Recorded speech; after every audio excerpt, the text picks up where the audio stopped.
أم لهم شركاء شرعوا لهم من الدين ما لم يأذن به الله ولولا كلمة الفصل لقضي بينهم وإن الظالمين لهم عذاب أليم ترى الظالمين مشفقين مما كسبوا وهو واقع بهم والذين آمنوا وعملوا الصالحات في روضات الجنات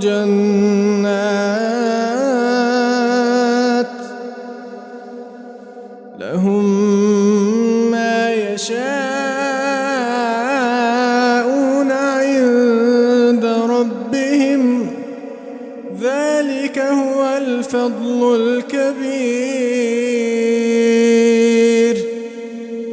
ذلك الذي يبشر الله عباده الذين آمنوا وعملوا الصالحات قل لا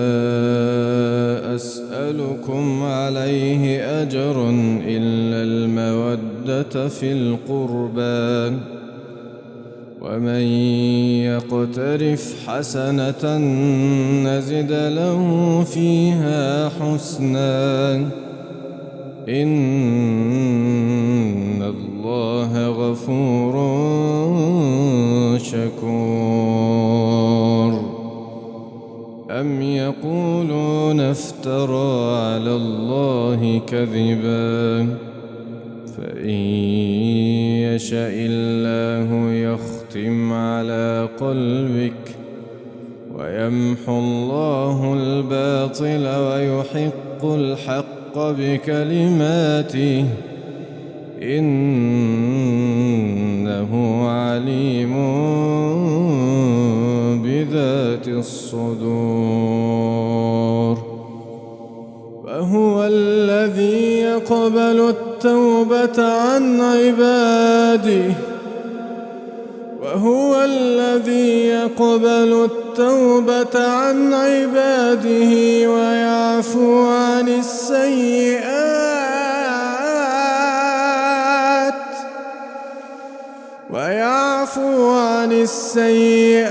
ويعلم ما تفعلون ويستجيب الذين آمنوا وعملوا الصالحات ويزيدهم من فضله والكافرون لهم عذاب شديد وهو الذي يقبل التوبة عن عباده ويعفو عن السيئات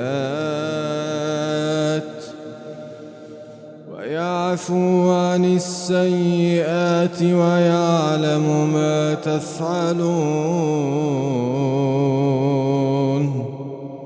ويستجيب الذين آمنوا وعملوا الصالحات ويزيدهم من فضله والكافرون لهم عذاب شديد ولو بسط الله الرزق لعباده لبغوا في الأرض ولكن ينزل بقدر ما يشاء